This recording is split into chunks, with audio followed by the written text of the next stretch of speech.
All right, we're ready for month 2, and that's going to be your cute little turkey block for November. This is another pattern that we sell in the store that uses that turkey block to make a little table runner and some acorn blocks. So this is a separate pattern. So I have 2 more turkey blocks that I'm making. And so I'm going to also show you a new technique, which is half square triangles. So for your pattern instructions, it's going to have you cut out squares, and then there's a secondary instruction that says to cut these in half on the diagonal for your half square triangle units. So you'll line up your ruler from corner to corner, and you will take your rotary cutter and you will cut right along that cut edge to make 2 half square triangle units. So there's the magic, it's done. And I have layered up 2 fabrics here. So when you sew these together, you're going to sew usually a cream, but sometimes they're, it's going to tell you what colors to sew together. So you'll line those up nicely, and you'll take your 1/4 inch seam sewing from corner to corner. Now this is now on the bias, so it's a little bit stretchy, so be gentle when you sew. So you're going to sew this with your 1/4 inch seam. Layer that down here, right on the edge, and you're just going to stitch all the way down, sewing together your half square triangle unit. Ooh, now we're ready to press on my brand new clean ironing board cover. And when you press these half square triangle units, really everything in your block, you want to try your best to press those seams open. So you're just going to take your iron and make sure that seam is going both directions. That'll help with the bulk. So that's what that looks like after it's been pressed open. And you can see I've got these are called dog ears, these little points that stick out here and here. You can leave them, but if you trim them off, it will make it a lot easier to sew your blocks together. Okay, so there's my happy little half square triangle block with the little dog ears trimmed off. The next step that you're going to do is, that might be new for you, is applique. So if you look in your pattern instructions, it just gives you these little leg templates, left leg and right leg, and it just says, referring to the picture on the cover of the pattern, applique the legs in place, using the applique method of your choice, which is pretty typical for a pattern like this to just tell you to choose the method that you like to do an applique. But if you've never done applique before, I'm going to give you some of my tips and tricks. So the first thing that you are going to need is some fusible webbing, and there's so many different brands out there.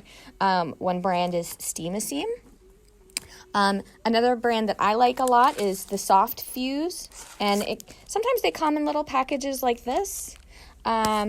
This one here, you can print it off on your printer. So that one's called Barely There. Another brand that's been around a long time is Heat and Bond.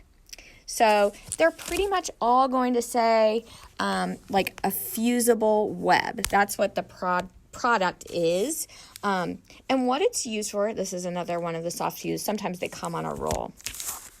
So what it's used for, and the steps are going to be the same pretty much every project you got.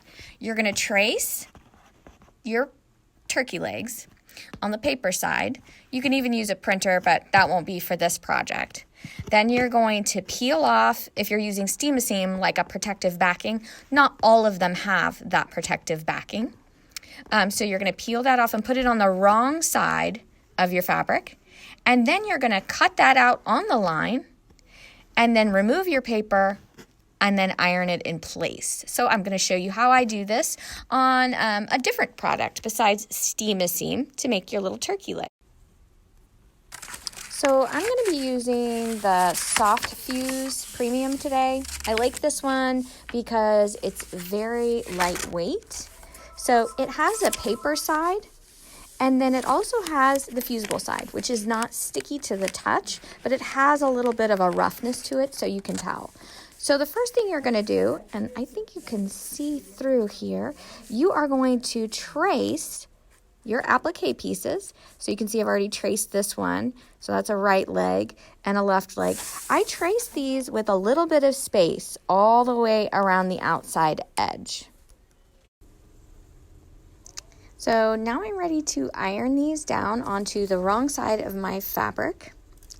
And I've cut them out so I can just get them on this little strip that I have. Applique is fun, and you can use scrap pieces and small pieces to applique. So I'm laying this down on the wrong side of my fabric, and this side here is the fusible side. So you always want to trace on the paper, glue side down. You don't want to glue your iron.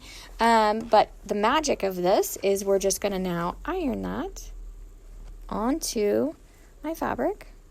Get that iron down. And I'll just iron the one so you can see that. Now that is fused together. And I like to let it cool before I do my next step. Now, when you're ironing, make sure it just takes a few seconds for that to fuse in place. And now it's all one piece. So now I'm going to cut these out right on the line. Cut it out right on the line. So here's my two little turkey legs. I've got them cut out. This one I didn't cut out right on the line. I added a little extra seam allowance, but I'll probably cut that off so that the same length. But you can make the legs a little longer too if you wanted to increase that.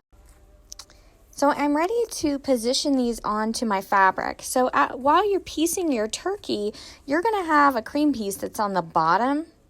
And I like to applique this onto the bottom piece before I sew it on my turkey, because that's one less side I have to do any applique. So I can kind of position these like I just have it lined up with my edges, well, pretty much even. And then I can line these up and kind of see how that's going to be positioned, because all of this is going to be within my seam allowance.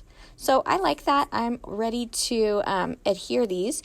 So what you're going to do is you're going to take the back side and you're going to peel off the paper. So this is like a protective paper, and you can just peel that away. It's so hard with one hand. Let me show you. Maybe I won't be able to. I'm going to have both hands for this. Oh, wait. Did I get it? There, I got it. I got it. I think I got it. Okay, yeah, I'm going to use two hands. All right, after much struggling, I peeled off my paper, and you can feel that there's like that fusible has now transferred to your little turkey legs. So I'm going to position that one there, and I'm just going to move this one up a little bit. There we go. So he's running from the law. And now you just take your iron again. I'm just going to hit that with no steam, just heat with my cheapy iron so that any glue that might accidentally seep underneath, and I'm not ruining a really nice iron. So check it out. That has now been adhered. It's not permanent. It's temporary so that I can stitch this in place. So next, I'm going to show you how an easy way to applique. There's lots of ways to do it. All right, so some tips to make it look like you're a pro is to definitely match your thread. So I've got brown thread in here, and I'm just using a zigzag stitch because I don't know what kind of machines you all have, so they might be fancy or not fancy. I'm also using a nice open presser foot so I can see, and you can see very clearly where my needle is going.